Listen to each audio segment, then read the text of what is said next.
Guys, Zia Bros Outdoors here. Today we're going to be sighting in my CVA Optima. Got a deer hunt over in 17 here in about 3 weeks. It's a little bit of a breeze going on. Been waiting for a little bit more of an ideal day, but doesn't look like that's going to happen, and opening day's closing in, so got to do what you got to do, you know what I'm saying? So here's my, I also got my Ruger American in 308. I'm gonna shoot that a little bit today.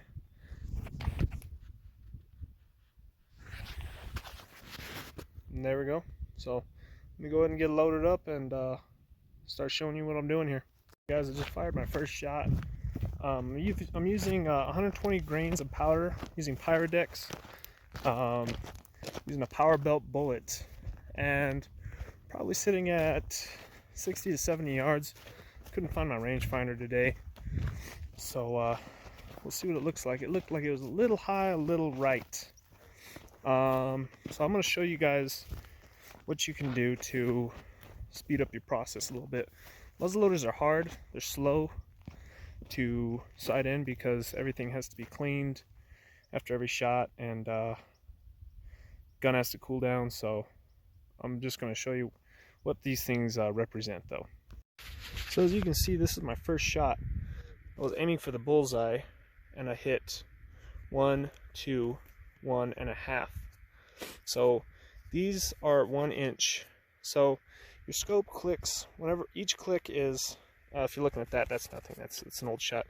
Each click is 1/4 of a click, or 1/4 of a inch at 100 yards. So like I said, we're sitting about 60 or 70, so one click is going to be about a 1/2 inch, a little bit less, but give or take. So I'm going to go ahead and I'm not going to touch nothing. Like I said, we're shooting muzzleloader. I'm not going to touch nothing. I'm going to clean my muzzleloader, shoot again, and see if I hit in the same general area. Guys, I was about to start cleaning and I realized that there's a tool here that I feel like a lot of people don't use. So this right here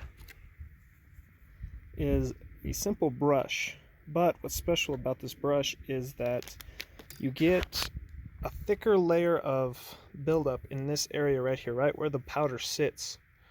So that brush is specialized to target that, because and I'm gonna run this brush through it first before I run my wet wipe through it, because I use about probably 3 or 4 actually wet wipes to get this stuff right in here.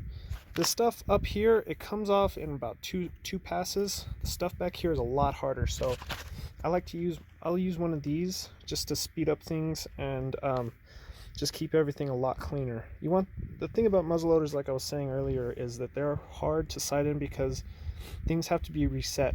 With a smokeless powder rifle like this one, you should clean it, but it's not as filthy as these black powder ones. These black powder ones just get bad, and you get away with 2 shots if you're hunting. You get away with 2, 3. I wouldn't do 4, but yeah, when you're sighting it in, you want everything to be the same every shot. So just keep them clean, and go pick yourself up one of these brushes. I bought it at Walmart. It wasn't that expensive. All right, guys, I went ahead and shot again.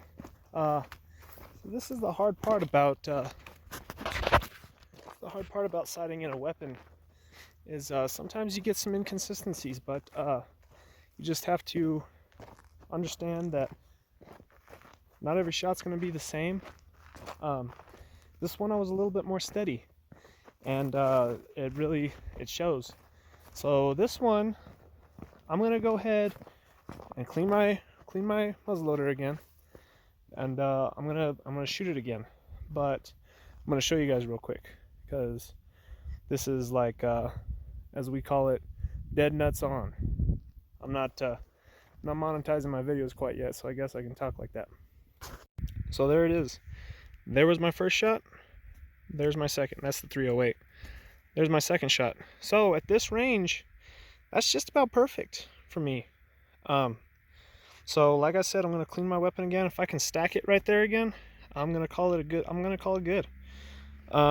So let me clean it, and I'll shoot it again, and I'll let you guys know.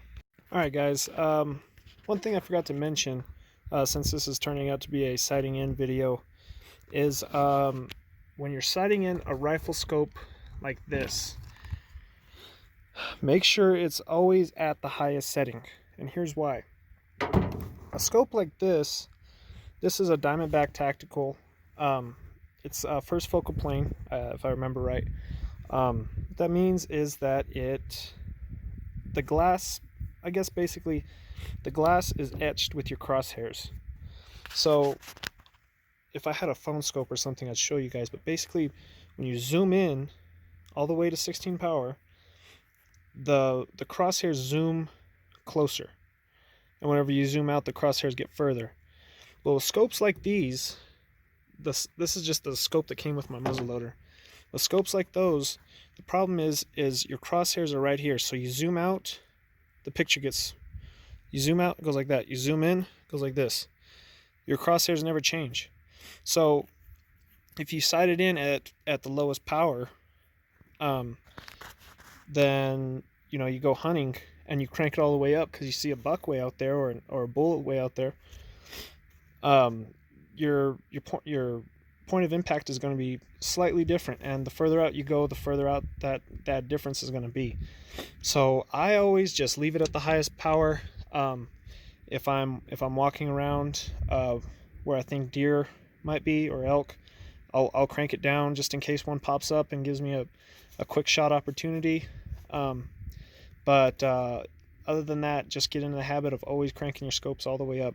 And it's a good habit to get to anyway. I mean, if you're gonna be shooting at a target, you want that target to be as big as possible. So just another thing I thought I should mention. I just thought about.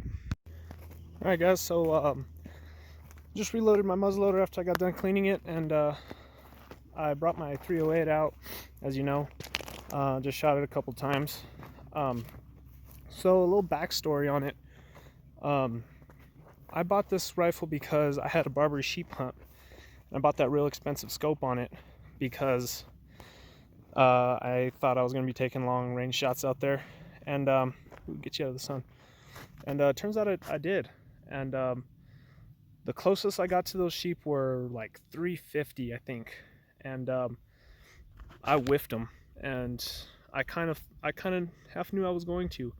I could not get that thing to shoot straight on the range at all. I mean, I was shooting an 8-inch group at 100 yards out here. So I called Ruger. They were very professional. They said they were going to send me a prepaid box to ship it to them. They were going to check it out. Then COVID happened, and they weren't able to get it because they had to shut down the factory or something. So I started looking into it for myself, and people said tighten down the set screws on holding the stock to the actual rifle. So I did, and this is my first time out shooting it. So I'm going to show you guys the group I just shot. So here's my 2 muzzleloader shots, and there was a 308 from earlier. This is the group I was told a Ruger American would shoot, and this is something I couldn't do before I tightened down those set screws. So I'm going to go ahead and shoot my muzzleloader. Then I'm going to shoot that 308 again and see if I can bring this up. See how consistent it stays. I mean, if I can get that to stay, man, I'll be real happy. All right, guys, just took my 3rd shot, my muzzleloader. I'm pretty happy. You can't expect to get a 1/4-inch group out of a muzzleloader. I mean, yeah, it can happen, but there's a little breeze going on right now. I don't know my exact range, so I gotta sort of be happy with what I can get. Right now I got, this is all, I'll go ahead and show you. So here's number 1, here's number 2, and here's number 3. Now it's kind of weird that it's doing that. I'm gonna be happy with that though. These two, this one I was not steady. I was leaning on my truck bed. This one I was kind of shooting offhand. Forgot my bipod today. Shot this one offhand. Shot my Ruger offhand with cracked that shot. These two I was leaning on my truck bed. As well with these two. All of these I was leaning on my truck bed. So it's very important to find yourself a very steady rest. I was kind of disappointed I forgot my bipod, but once I realized that I could lean on my truck bed, I started shooting off of that, and that's what I get. So I'm gonna go ahead and adjust for my Ruger. I'm gonna check it out to see if I can raise it up, and if I can, it's be a damn good day. All right, guys. Took one last shot at this target with the 308. I hit here first, then I hit here. So it's starting to get a little funky on me again. So I'm just gonna pack it up and call it good. Go home, clean everything real good. That way when I come out next time, everything's going to be nice and pretty clean. Yeah, so I think that's probably going to wrap it up. Guys, that's going to wrap up today's video. So this is my first video on YouTube.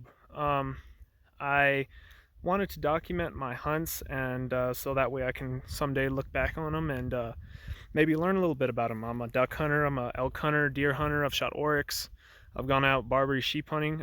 Some of you guys that are out of state might know them as oddads. I shoot archery, bow, bow, muzzleloader, rifle, just everything outdoors. That's why I named this channel Zia Bros Outdoors. I'm from New Mexico, land of enchantment. Yes, it is part of the United States. I've heard some out-of-staters ask me, "Oh, how'd you get a way to get into the country?" I'm like, well, I was born in the country. I'm a United States citizen. This week I'm gonna go check out some trail cameras. Over looking for some deer. Last trail camera, I got some real nice bulls. I'm not elk hunting. Got a lot of I got a real nice bear, a boar and a sow. It looks like.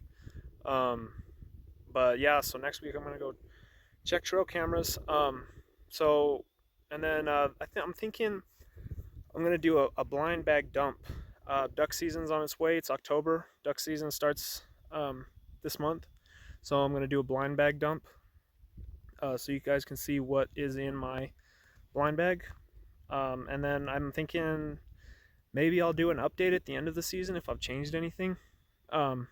But so just check out, just be on the lookout for that. Please subscribe. This is going to be my first video, like I said. I'm looking to grow my channel. I think that the whole reason I started this channel was because there wasn't a whole lot of big YouTubers in New Mexico, and when I was trying to learn how to duck hunt, I had to basically see what they were doing in Arkansas or the Dakotas or Kansas. I watched Bobby Guy Films. Got the Ducks hat here. Had to watch those guys and take everything that they were doing with a grain of salt and figure things out for myself. So the goal of this channel is to help people in the Southwest, not just in New Mexico. You know, Arizona, maybe Colorado. I don't know. Maybe Texas. Well, those guys got teal. Well, I don't know. We'll see what happens. So yeah, be on the lookout for a game camera video and a blind bag dump. So go ahead and subscribe if you can. It'd really help me out. Like I said, I'm trying to grow the channel. So I'll catch you guys on the next one.